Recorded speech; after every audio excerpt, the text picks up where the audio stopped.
So this is a fun program that we have within the Dystonia Coalition.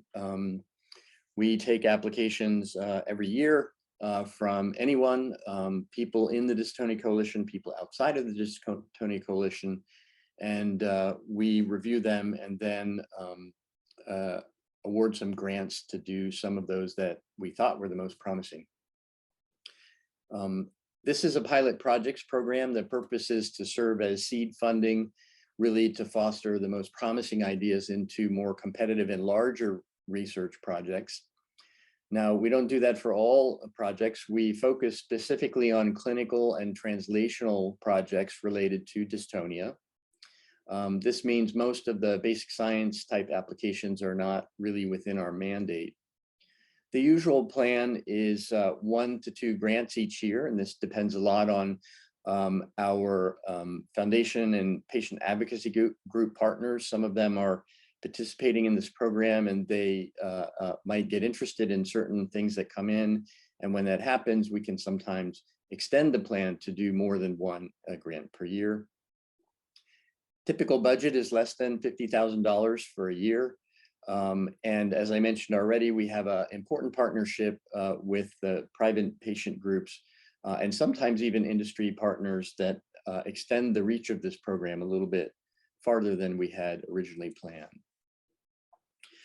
So far, since we started, we have funded a total of 17 independent grants, many of which were co-funded by the foundations you can see here: Benign Essential Blepharospasm Research Foundation, what used to be the Bachman-Strauss Foundation, National Spasmodic Torticollis Association, Cure Dystonia Now, Dystonia Medical Research Foundation as well. Now, who can apply for these things? Pretty much anyone.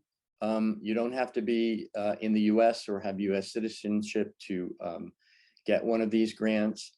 You don't have to be a member of the Dystonia Coalition. We might hope you might join in some capacity, but it's not a requirement.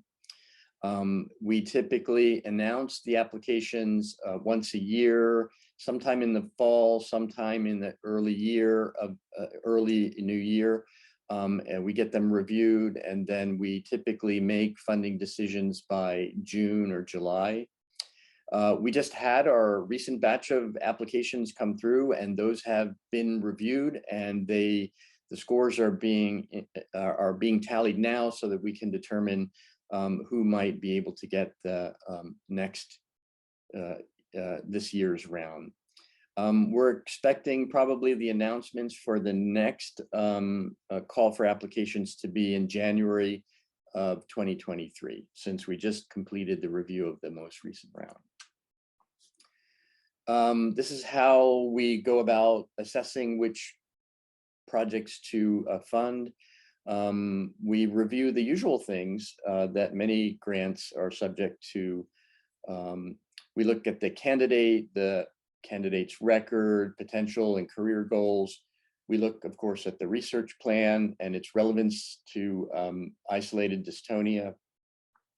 We look at whether the project is really serving the need as a seed funding project that might turn into something bigger, and it's not just a time-limited, smallish project.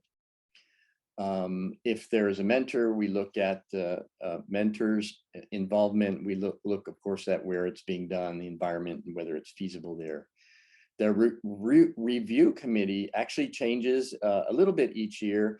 These are the folks who reviewed the last round, and we typically try to include members from NIH. This is a picture of Codrin, and members from our patient advocacy groups. This is a picture of Jan Teller from DMRF.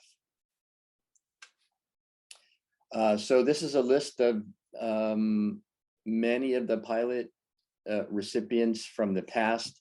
The most recent one was awarded last year to Carlos Cruchaga, and that was a proteomic study looking at focal dystonias. And as I mentioned before, the 2022 batch was just reviewed, and we're waiting for final decisions on those.